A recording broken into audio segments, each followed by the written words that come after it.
Hi అండి, అందరికీ happy Diwali. అందరూ ఎలా ఉన్నారు? అందరూ బాగున్నారా? మన వీడియోస్ అయితే అస్సలు స్కిప్ చేయొద్దు, కంటిన్యూగా చూసేయండి, లైక్స్ కొట్టండి. థ్యాంక్ యూ సో మచ్ అండి అందరికీ. మేమైతే ఈరోజు సండే అనమాట. సండే ఉప్పులమ్మ కాడ పాలైతే పొంగించుకున్నాము. ఎప్పుడు మేము చేను దగ్గరే మేము పాలు పొంగించుకొని అమ్మవారికి పెట్టుకుంటామన్నమాట. ఈసారి చాలా రోజులు అవుతుంది అమ్మవారికి పాలు పొంగిక, అందుకనే చేను దగ్గరికి వచ్చి అన్నీ తెచ్చుకొని ఇక్కడే పొయ్యి పెట్టుకొని చక్కగా పాలు పొంగించుకుని దేవుడికి పెట్టేస్తామన్నమాట. అన్నం కూర కూడా ఇక్కడే చేసుకుంటాం చేను దగ్గరే.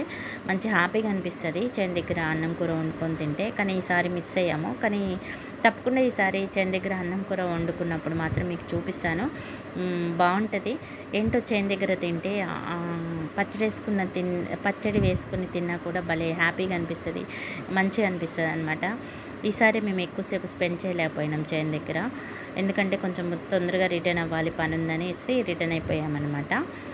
ఇది వచ్చేసి మా పత్తి చేను. మళ్ళీ ఈసారి చేను దగ్గరికి వెళ్ళినప్పుడు మా చేను అంతా చూపిస్తాను, చూద్దరు కానీ. సరేనా? మన ఛానల్ ఎవరైనా సబ్స్క్రైబ్ చేసుకోకపోతే సబ్స్క్రైబ్ చేసుకోండి, లైక్స్ చేయండి. ప్రతిరోజు మన ఛానల్ని విజిట్ అవ్వండి. కొత్తగా చూసే వాళ్ళు సబ్స్క్రైబ్ చేసుకొని చూడండి. Please like, share and subscribe చేయండి.